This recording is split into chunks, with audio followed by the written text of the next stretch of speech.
ముద్రించి ఉన్నాడు. సో వారు ఎన్నటికీ కూడా ప్రభువుని విడిచిపెట్టరు. కొంతమంది పిల్లలు వేరే ఊరు వెళ్ళిపోతే, వేరే చోట చదువుకుంటే వారు తమ చిన్నప్పటి నుంచి పెరిగిన చర్చను మర్చిపోతారు. ఈ పద్ధతులన్నీ మర్చిపోతారు. వేరే వేరే పద్ధతుల వైపు పోతూ ఉంటారు. చిన్న కుమారుడు అయితే చెరు తన 4 ఏళ్ళు బీటెక్ విజయవాడలో చదువుతున్నప్పటికీ ఎప్పుడు కూడా థర్స్డే నాడు మా సంఘం వారు నిర్వహించేటువంటి జూమ్ ప్రేయర్ మీటింగ్కి ఎప్పుడు ఆబ్సెంట్ అవ్వలేదు. సరే కదా? పదుల సంఖ్యలో తన యొక్క స్నేహితులను ప్రార్థనలో నడిపిస్తూ ఉండేవాడు. ఎప్పటికీ ఉద్యోగాలు వచ్చినప్పటికీ వారి జూమ్ ద్వారా వాక్యాన్ని వినడం అనేది అలవాటు చేయించారు. ఎంతమంది పిల్లలు తమ పిల్లలు అలా చేస్తారు? కాబట్టి మన పిల్లల్ని చిన్నప్పటి నుంచి చర్చ్ క్రైస్తవ జీవన విధానం ఏంటంటే ఆదివారం చర్చ్ వెళ్ళడం, కుటుంబ ప్రార్థన, మకరించి ప్రార్థన, కుటుంబ ప్రార్థనలు, సంఘ ప్రార్థనలు, ఇవన్నీ కూడా హాజరవుతూ ఉండాలి. That's they will do it. దానిలో కొంతమంది మన సంఘం వారు చేయకపోవడం అనేది విచారణ. కోవిడ్-19 అంటే 2019 సంవత్సరంలో వచ్చినటువంటి కోవిడ్ సమయంలో చర్చ్లన్నీ మూసేశారు. ఆదివారం అనేది 2 ఏళ్ల పాటు జరగలేదు, నేను నిర్వహించలేదు. కానీ ఆదివారం నాడు జూమ్లో చర్చ్లో ఏ వాక్యం అయితే చెబుతానో అదే వాక్యం గంట సేపు వారికి బోధిస్తూ ఉండేవాళ్ళు ఆ సంఘస్థలు. ఒకసారి మేరీ గ్రేస్ సాక్ష్యాన్ని పంచుకుంటూ ఏం చెప్పిందో తెలుసా? మా పాస్టర్ గారు చాలా కఠినమైన పరిస్థితుల్లో కూడా వాక్యం చెప్పకుండా ఆయన మారలేదు. మమ్మల్ని 2 ఏళ్ల పాటు ఆ చీకటి సమయంలో కూడా మమ్మల్ని మర్చిపోలేదు. ప్రార్థనలు నడిపించారు. చర్చ్ ఫిజికల్గా వెళ్తే ఎక్కడ చచ్చిపోతామో అని భయం, అంటుకునే వ్యాధి కాబట్టి ఓన్లీ ఇంటర్నెట్ ద్వారా దేవుడు నాకు అవకాశాన్ని ఇచ్చాడు కాబట్టి, సౌఖ్యం ఇచ్చాడు కాబట్టి, ఆ యొక్క నాలెడ్జ్ ఉంది కాబట్టి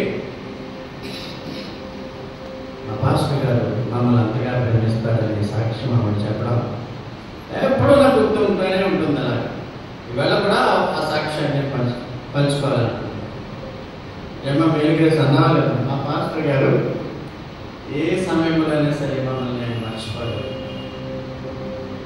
మిగతా సంఘాలు ఎలా ఉంటే మనకు అనవసరం. సో సుబుద్ధి గల భార్య Jehovah Srinivas is a blessed man because of wife. అంటే నేను వీరిని ప్రత్యేకంగా ఎందుకు అభిమానిస్తాను, గౌరవిస్తానంటే వీరి బ్రాటప్ క్రిస్టియన్ బ్రాటప్ శ్రీనివాస్ గారు రాగానే మరి మేరీ గ్రేస్ ఫాదర్ ముందు వచ్చేసారు. ఆయన అడిగాను, ఏమండి మీరేమో పాటలు పాడతాం అని హాల్ పగిలిపోయేలాగా ఈ మైక్లోనే మాట్లాడితే పేద మీ స్వరం ఇంకా పెద్ద పాటలు పాడుతూ ఉంటారు, మరి ఎందుకు మీరు హైందవ వివాహం చేశారండి అంటే పరిస్థితులు ఎలా ఉన్నాయండి. అయితే కంగ్రాచులేషన్స్, మీకు మంచి మనవులు, దేవుని జ్ఞానములు అభివృద్ధి పొందినటువంటి చిరు సమయాన్ని మీ యొక్క మేరీ గ్రేస్ శ్రీనివాసం ఇచ్చారు. ఓన్లీ ఏ వ్యవస్థను చేస్తే ఏముంది, ఎలా చేస్తే ఏముందని చెప్పాను ఆయన. So we should be practical Christians. Only man has got our own career. We should practice it. So మన జీవితాల్లో మన మధ్య ఉండేటువంటి ప్రేమను భావాలు మనలను ఈ క్రైస్తత్వంలో అనేక ఆత్మలు సంపాదించుకోవడానికి ఉపయోగపడతాయి. ఈవేళ నేను పవర్ పాయింట్ ఏమీ ఉపయోగించట్లేదు. అయితే ఇద్దరు వ్యక్తులు లేక ఇద్దరు విశ్వాసులు వివాహ వ్యవస్థలో ప్రవేశించినప్పుడు ఒక త్రిభుజం లాగా మీరు ఊహించుకుంటే, ఈ త్రిభుజము కింది కోణాల్లో ట్రయాంగిల్ క్రింది కోణాల్లో ఇరువురు భార్యాభర్త ఉంటారు. ఈమె ఉద్దేశాలు ఒకలాగా ఉంటాయి, ఈయన ఉద్దేశాలు ఇంకొకలాగా ఉంటాయి. They are different people. మనుషులు ఇద్దరు కూడా ఇప్పుడు ఏకాభిప్రాయంలో ఉండరు, భార్యాభర్తలు కూడా ఏకాభిప్రాయంలో ఉండరు. కానీ దేవుని బిడ్డలు ఒకరి అభిప్రాయాన్ని ఒకరు గౌరవించుకోవాలి. వీరిరువురు వివాహ వ్యవస్థలో ప్రవేశించినప్పుడు రోజు ప్రార్థించుకుంటూ ఆదివారం చర్చ్కి వెళ్తూ కుటుంబ ప్రార్థనలో ఉండి వారి జీవితాన్ని ముందుకు ఎలాగ నడిపిస్తున్నట్లయితే ఆ ట్రయాంగిల్లో ఫస్ట్ చివరికి వచ్చేటప్పటికి రెండు కోణాలు కలిసిపోతాయి. డిఫరెంట్ పీపుల్, ఆ ఇద్దరు కూడా ఒకే మాట, ఒకే మనస్సు, ఒకే విశ్వాసము, ఇంకా ఒకరు డిఫరెన్స్ ఆఫ్ ఒపీనియన్ అంటూ ఉండదు. క్రీస్తులో అనుదినము అభివృద్ధి పొందుతుంది. శ్రీనివాస్ మేరీ గ్రేసులు 25 సంవత్సరాలు వారు వేరు వేరు అయినప్పటికీ వారు 25 సంవత్సరాలు మాతో పాటు విశ్వాస యాత్రలో ప్రవేశించి ఉండడం వల్ల వాళ్ళు క్రీస్తు యేసునందు ఐక్యమైనటువంటి దంపతుల వల్లే మెచ్యూరిటీ పొందారు. ఎవరైనా సరే, భార్యాభర్తలే కాదు, ఇద్దరు విశ్వాసం సంఘంలో ఉన్న వారికి కూడా ఈ ట్రయాంగిల్ ఎక్స్ప్లెనేషన్ మనం ఇవ్వచ్చు. కాబట్టి మన జీవితంలో ఒకసారి మెచ్యూరిటీ సంపాదించుకోలేం. భక్తిలో కానీ లేకుంటే ఏ విషయమైనా సరే ఒకేసారి వచ్చేది. అందుకనే ప్రభు అంటాడు, మీరు అనుదినము మహిమ నుండి మహిమలోనికి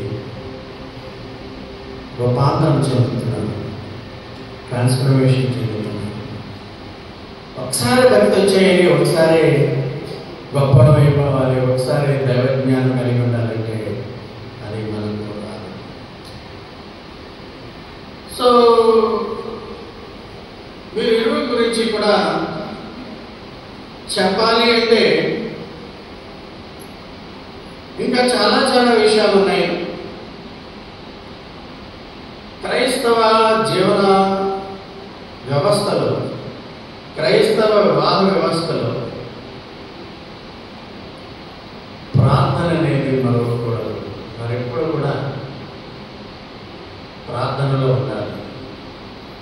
మమ్మల్ని అప్పుడప్పుడు ప్రార్థన చేయండి, ప్రార్థన చేయండి, ఫ్యాక్టరీలో ప్రాబ్లమ్స్ వచ్చాయి, శాలరీస్ ఆగిపోయాయి, ఏవో కొన్ని సమస్యలు ఉన్నప్పుడు తను షేర్ చేసుకుంటూ ఉంటాడు. చేస్తాను శ్రీనివాస్. ఆ విధముగా ఒక రకమైనటువంటి అటిట్యూడ్, దేవుడు మాకు సహాయం చేయాలి, దేవుని వద్ద మొరపెట్టాలి, సంఘంలో మొరపెట్టాలి అనేటువంటి బుద్ధి జ్ఞానాలు వీరు పొందడం అనేది చాలా గొప్ప విషయం. ఇది ధనం ఉండడం వల్ల, గొప్ప క్వాలిఫికేషన్స్ ఉండడం వల్ల, లేకుంటే వారు జీవితంలో ఏదేదో సాధించేశాము అని అనుకున్నప్పటికీ దైవభక్తి లేనటువంటి జీవితము, క్రైస్తవ జీవితము వ్యర్థమే. కొన్ని విషయాల్లో బాగా కృంగిపోవడం, లేకుంటే సమస్యలు వచ్చినప్పుడు వారు విషాద వలయంలో చిక్కుకున్నట్లుగా నేను చూడలేదు. పంచుకోరు కూడా, షేర్ చేసుకోరు కూడా. ఇలాగ ఏదైనా విచారకరమైనటువంటి విషయాలు ఏదైనా ఉంటే వాళ్ళు వారి ఎప్పుడు సంతోషంగా మాతో ఉండడానికి ప్రయత్నం చేస్తారు. క్రైస్తవ జీవన విధానంలో, దాంపత్య జీవితంలో భార్యాభర్తలు ఇద్దరు కూడా పిల్లలకు రోల్ మోడల్స్గా ఉంటారు. వారు కూడా వివాహం ఏజ్ వచ్చేస్తుంది. So their life will be developed by the virtue of their parents' marriage. తల్లిదండ్రులు వివాహ వ్యవస్థలో ఏ విధముగా వారు తమల్ని పెంచారో అదే వివాహ వ్యవస్థ వాళ్ళకి కూడా కంటిన్యూ అవుతుంది. ఇందాక చెప్పాను కదా, పెద్ద కుమారుడు బొంబాయిలో మల్టీనేషనల్ కంపెనీలో పనిచేస్తున్నప్పటికీ కుదుర్చుకొని ఆదివారం వచ్చి వర్షిప్ చేసి వెళ్ళిపోతాడు సోమవారం. That type of attitude I like much more than anything. Sunday విజయవాడలో ఉంటాడు, చదువుకుంటాడు, చదువు కంప్లీట్ అయిపోయింది, దేవుడి చదువు అయితే మంచి జాబ్ కూడా వస్తుంది.